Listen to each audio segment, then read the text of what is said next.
First of all, just, the news about Ed, it kind of just, after the game he had last week, it's tough to hear that, right? 100%. Thoughts on you probably jumping in there and getting a start, and, where are you at for that? Yeah, just waiting on my opportunity. Whenever my number's called, I'm going to be out there ready. I feel like I had a great week of practice, to prepare for the Jets.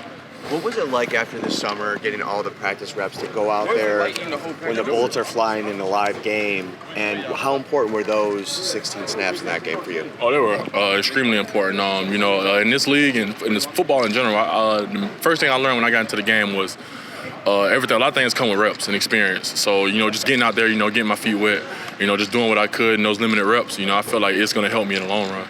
What lessons can you take from week one in the Baltimore game? Just being more consistent with, things like my charge or the way I'm getting off the ball. Just keeping those the same. Because, whenever I get away from it, I look bad. Whenever I'm playing faster, I look good. So I think that's the main thing I took from it.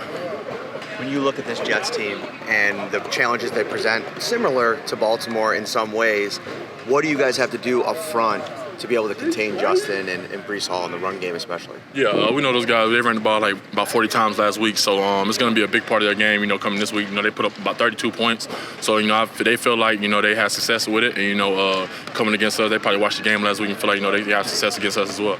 So just coming in with our hard hats on, knowing what type of game it's going to be.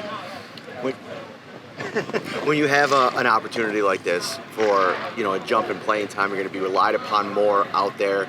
For yourself, how do you approach this week, if at all differently, but knowing that your team might need more from you in week 2?